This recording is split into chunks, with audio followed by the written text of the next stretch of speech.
Hello दोस्तों, स्वागत है आपको फिर से एक नई वीडियो में। तो आज का जो टॉपिक है हमारा संख्या पद्धति यानी नंबर सिस्टम। तो अगर आप किसी भी कम्पिटेटिव एग्जाम की तैयारी कर रहे हैं तो यह वीडियो आपके लिए काफ़ी इंपॉर्टेंट होने वाली है। तो वीडियो के लास्ट तक बने रहिएगा ताकि आपको सभी चीज़ें आसानी से समझ में आ जाएँ। तो चलिए वीडियो स्टार्ट करते हैं। पहले हम संख्याओं के बारे में जानेंगे कि हमारी संख्याएँ कौन कौन सी होती हैं। तो पहली संख्या होती है हमारी प्राकृतिक संख्या। पहली हमारी प्राकृतिक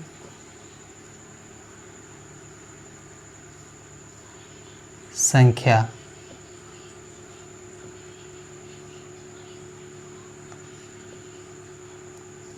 प्राकृतिक संख्या किसे कहते हैं? वह संख्या या वे संख्याएं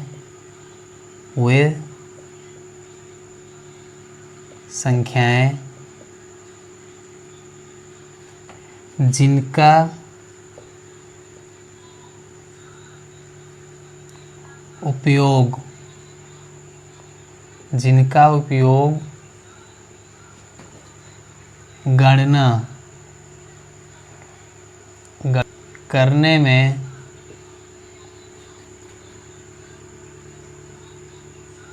प्रयोग आता है, हमारी प्राकृतिक संख्या कहलाती है। यानी वे संख्याएं जिनका उपयोग हम गिनती करने में प्रयोग करते हैं, वस्तु को गिनने में प्रयोग करते हैं, वो सारी संख्या हमारी प्राकृतिक संख्या के अंतर्गत आती है। जैसे 1, 2, 3, 4 ऐसे ऐसे बहुत सारी, यानी अनंत, इसका कोई अंत नहीं है। सारी संख्या हमारी प्राकृतिक संख्या कहलाती हैं। उसके बाद में होती है हमारी पूर्ण संख्या। पूर्ण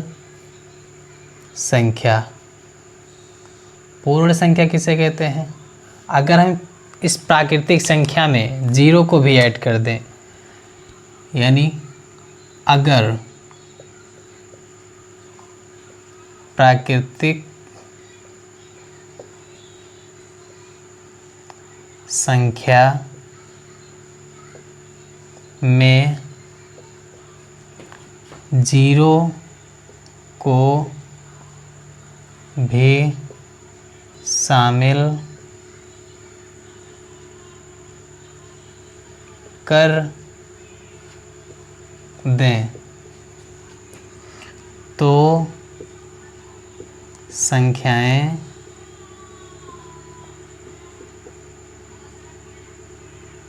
पूर्ण संख्या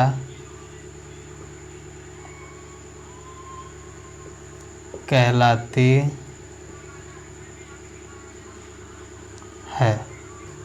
अगर हम प्राकृतिक संख्या में जीरो को भी शामिल कर दें, यहाँ अगर जीरो को भी हम लगा दें तो ये जो सारी संख्याएं हो जाएगी हमारी पूर्ण संख्या हो जाएगी। जैसे 0, 1, 2, 3, बाकी जो हमारी प्राकृतिक संख्या है वही रहेगी। अब जीरो भी ऐड हो गया है इसलिए हमारी पूर्ण संख्या बन गई, और अगर जीरो हटा देंगे तो हमारी प्राकृतिक संख्या रहेगी। इसके बाद में होता है हमारा पूर्णांक।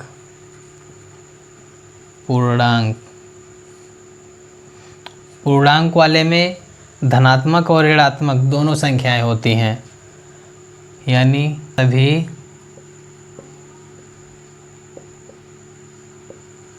पूर्ण संख्या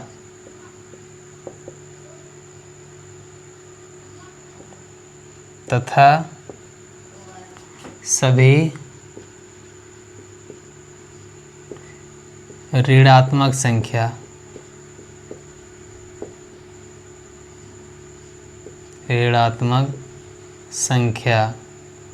पूर्णांक कहलाता है।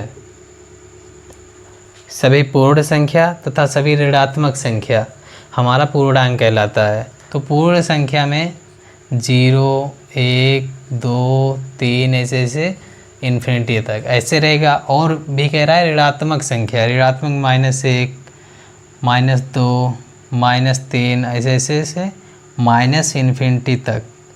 तो माइनस इन्फिनिटी से प्लस इन्फिनिटी तक जितनी भी संख्याएं आती हैं हमारी पूर्णांक में आती हैं। इसके बाद में सम संख्या। सम संख्या। सम संख्या में क्या होता है, जो संख्या दो से विभाज्य है वो सारी संख्याएं सम संख्या कहलाती हैं। जो संख्याएं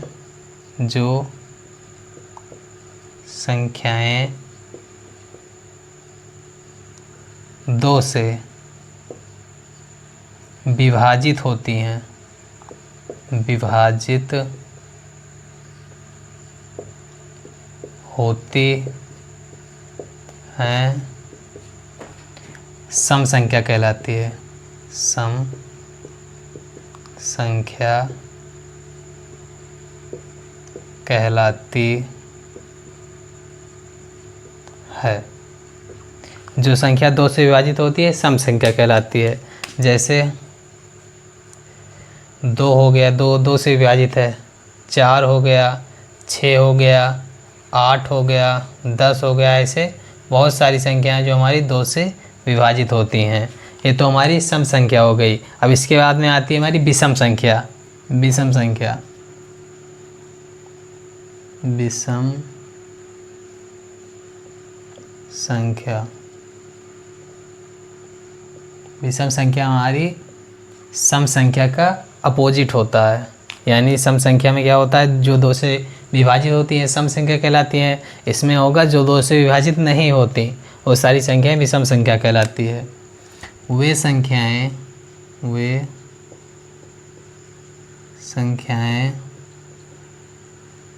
जो 2 से विभाजित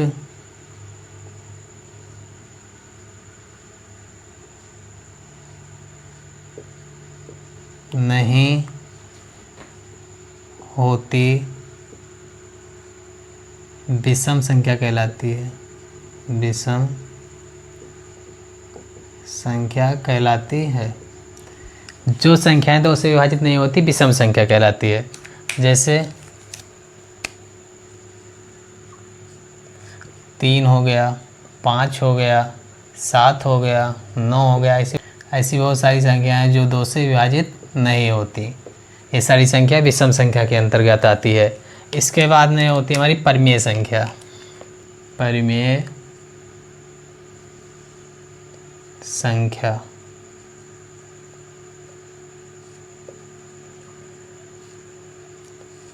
इसमें होता है जिन्हें हम P/Q के रूप में व्यक्त कर पाते हैं या P/Q के रूप में लिख पाते हैं। वो सारी संख्या हमारी परिमेय संख्या कहलाती है। वे संख्याएं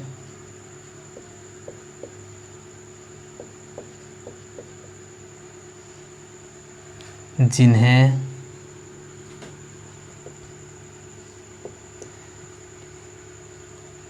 P/Q के रूप में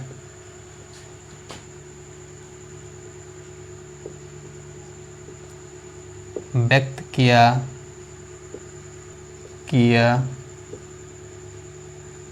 जाता है परिमेय संख्या के अंतर्गत आती हैं। और यहाँ ध्यान देना है Q का मान जो है 0 नहीं होना चाहिए। अगर 0 हो जाएगा तो हमारी परिमेय संख्या नहीं बनेगी। फॉर एग्जांपल जैसे 1/2, 2 को अगर हम 2/1 भी लिख सकते हैं, 3 हो गया, 1/6 हो गया। तो ऐसी बहुत सारी संख्याएं जो हमारी परिमेय संख्या के अंतर्गत आती हैं। इसके बाद में होती है हमारी अपरिमेय संख्या। अपरिमेय संख्या, अपरिमेय संख्या परिमेय संख्या का उल्टा है। इसमें P/Q के रूप में व्यक्त कर पाते हैं तो हमारी परिमेय संख्या कहलाती है। जिन्हें हम P/Q के रूप में नहीं व्यक्त कर पाते हमारी अपरिमेय संख्या कहलाती हैं। वे संख्याएं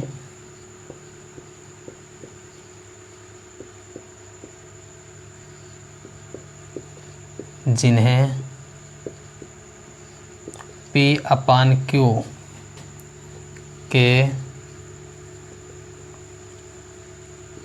के रूप में नहीं व्यक्त कर पाते या लिख पाते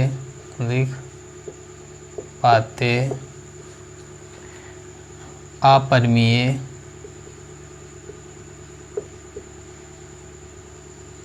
संख्या कहलाती है। यानी वे संख्याएं जिन्हें हम p/q के रूप में नहीं लिख पाते, जैसे पाई हो गया। पाई का मान वैसे 22/7 होता है, लेकिन यहाँ 22/7 नहीं लेना है, अब सिर्फ पाई लेना है। और √3 हो गया, √5 हो गया, ऐसी संख्याएं हमारी अपरिमेय संख्या के अंतर्गत आएंगी। अब इसके बाद में हमारी आती है वास्तविक संख्या। वास्तविक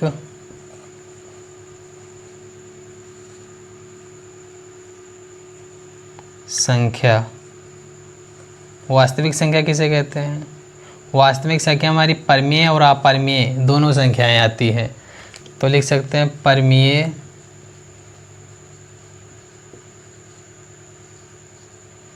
तथा अपरिमेय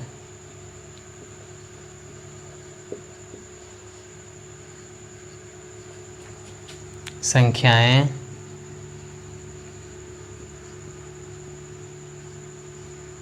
वास्तविक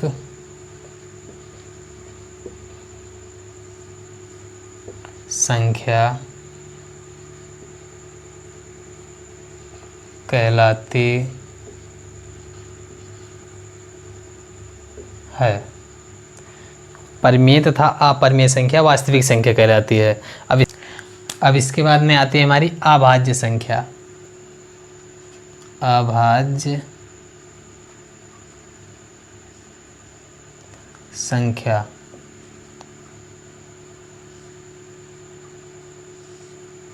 अभाज्य संख्या में कौन सी संख्या आएंगी? वे संख्याएं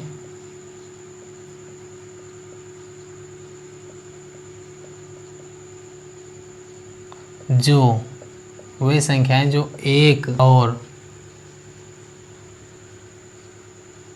स्वयं के अतिरिक्त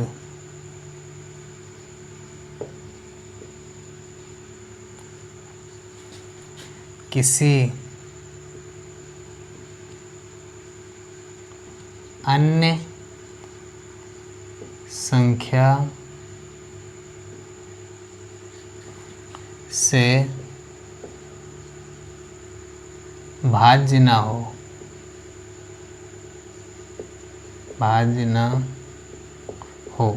अभाज्य संख्या कहलाएगी।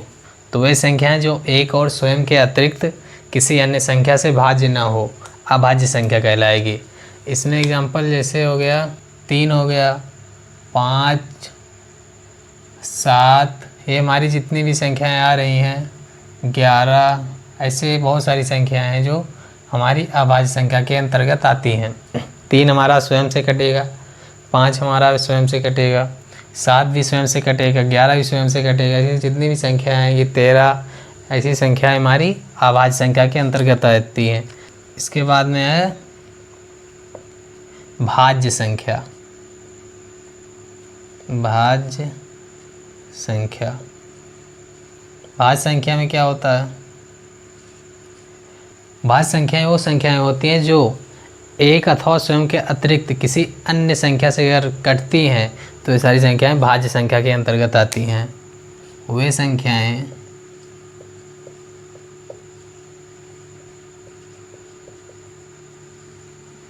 जो एक और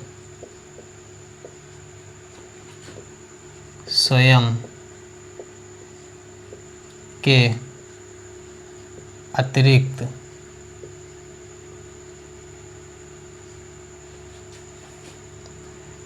अन्य संख्या से भाज्य या विभाजित हो हमारी भाज्य संख्या कहलाती है। वह संख्या जो एक और स्वयं के अतिरिक्त अन्य संख्या से भाज्य हो या विभाजित हो हमारी भाज्य संख्या कहलाएगी।